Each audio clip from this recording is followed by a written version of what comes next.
Olá pessoal, tudo bem com vocês? Espero que sim, que todos estejam muito bem. Eu estava dando uma olhada, sabe pessoal, em um material que eu tinha separado como um título de temas, né, para poder falar com vocês aqui, sabe? Olha que interessante, esse material eu tinha separado esses títulos, foi, se eu não me engano, foi em 2020, um pouquinho antes da pandemia, tá? A gente passou por muitas coisas, mas algumas coisas elas continuam ainda atuais, tá? Então acho que um primeiro tema que eu queria falar com vocês nesse vídeo era com relação à questão do consumo, né? Onde vamos pensar, acho que nos primeiros modelos de consumo, né, que de fato existiam, eles basicamente era, acho que o primeiro ponto que é o do interesse, da vontade das pessoas, é a questão da necessidade, né? Então se eu tenho uma necessidade básica, vamos pensar dessa forma, né? A questão de alimento, a questão de material de higiene, a questão de vestuário, né? Então são as partes das necessidades, daquilo que a gente realmente precisa suprir, né? Esse ponto que a gente está passando naquele momento. Mas aí, posteriormente, acho que é esse conceito mais moderno, né? Que ele vem sendo implementado, e ele fala um pouco sobre a questão de que esse consumo, ele hoje ele não é efetivamente só a necessidade, mas ele também tem a ver com a sua perspectiva, né, com uma manifestação, um conceito de manifestação, tá?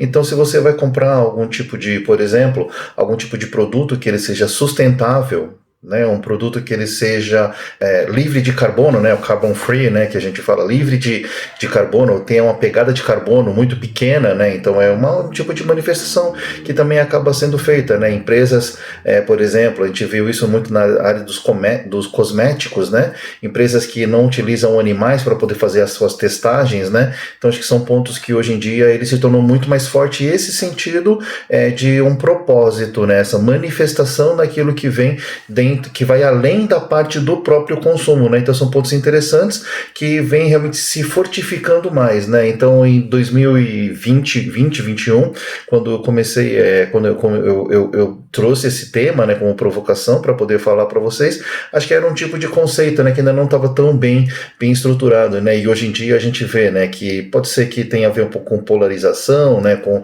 essas questões também que às vezes acabam entrando, né, dentro do nosso radar. Hoje ela é bastante presente, né? Deixa eu até falar um outro ponto que achei interessante, sabe?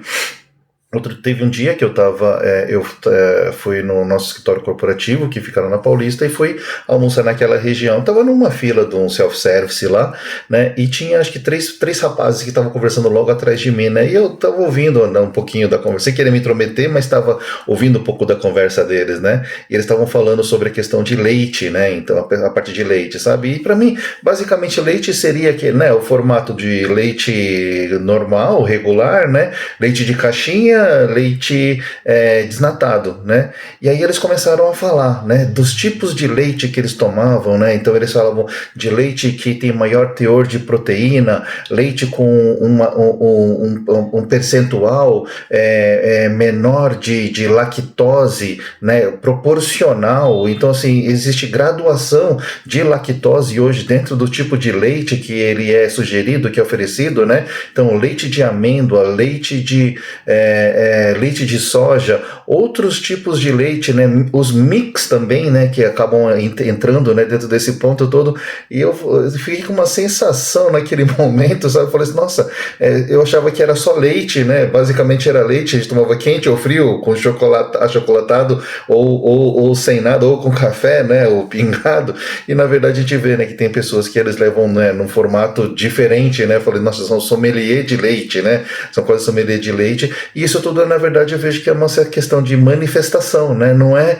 pelo simples fato do consumo, né? Então tem algo a mais que está sendo agregado, né? Ao mesmo ponto que eu vejo isso como uma questão de dificuldade, de barreiras, são grandes oportunidades também que aparecem aí para diversas outras situações que começam a ser cada vez mais melhoradas, né? Vamos colocar, ou customizadas. Acho que customizadas é a palavra mais certa para esse tipo de situação. Tá bom? Tá bom? Bom, pessoal, então é isso aí. Espero que todos tenham uma excelente semana, que seja muito abençoada com muitas coisas boas. Vamos lá.